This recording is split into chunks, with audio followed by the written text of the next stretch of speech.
A shit ton of oil and nobody's buying it. We are simply running out of places to store oil.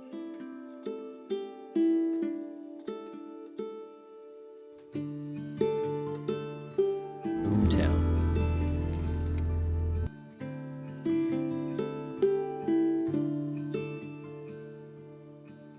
Boomtown was a look at how that happened, how the Permian Basin came roaring back, and also how it was affecting people on the ground, from the roads to the schools, what it's actually like working on a rig out there, and what it's like for families who have loved ones who work in the patch. It affects everybody out there, from the ranchers to the car salesmen to the teachers.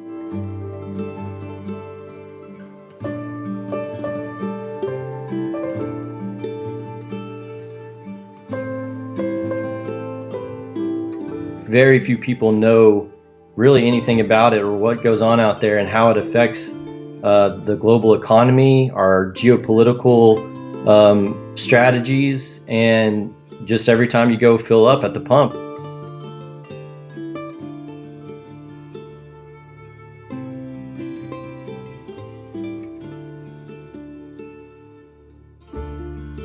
And when it hit 12 bucks, which is about the price of a 12-pack of Lone Star, which for those that don't know is like some cheap beer in Texas, and then it got down to $1, and I was like, never thought I'd see this. And then there it went, down to a quarter, then a dime, then zero, and then it fell another $37.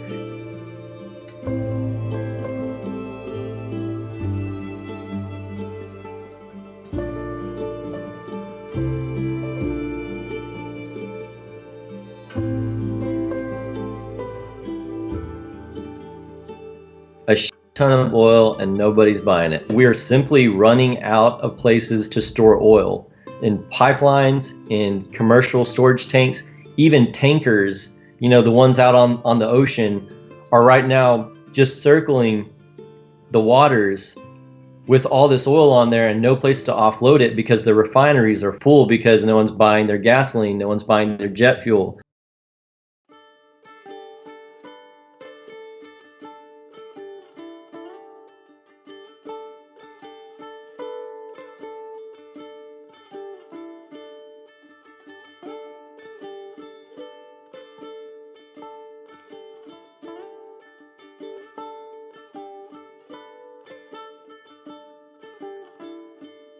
One of the things that burns me about this industry is that so often the very first people to lose out when the price of oil goes down are the roughnecks, are the pumpers, are the oilfield service companies. They're the ones that risk their life and limb to provide these executives the product that they sell. When you get laid off as a roughneck, the tap just turns off. You can file for unemployment, but there's no benefits, there's no furloughs for the most part. It's just you're working one day and the next you're not. If you had health benefits, there goes all of that is gone. And that's just on the lowest level.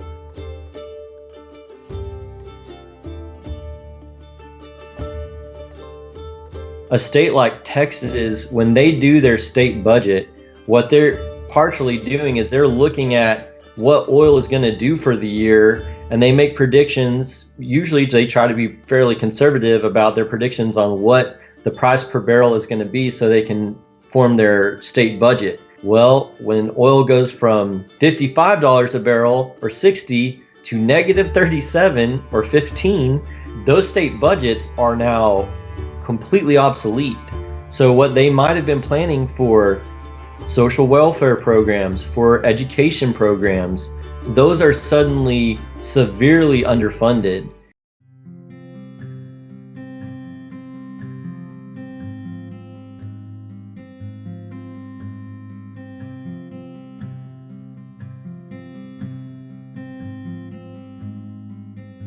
But I don't think that we're going to go back to business as usual in the oil and gas industry. And to be honest, I kind of hope that we don't. I hope that we can do things in a more responsible way, maybe with a little bit more thought put into how we conserve these resources like natural gas and crude oil that we have.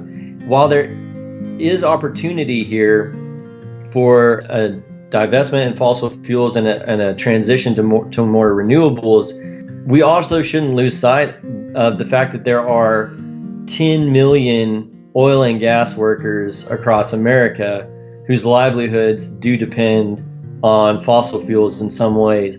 And the industry gets a bad rap, but not everyone in the industry is bad by any means. And I mean, there's so much of our society that has been built by hydrocarbons, whether that's plastics or what you put in your car.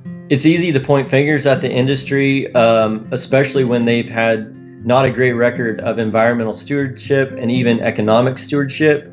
But the fact is, a lot of our modern day comforts were built on the backs of roughnecks and pipeliners and refineries, and we all enjoy the benefits of those products, whether that's the headphones in your ear right now, or this laptop, or even the bulldozers that it takes to mine the minerals for solar panels. I mean, this is a very interconnected industry. It's both an opportunity and it's going to be fairly devastating for a lot of folks.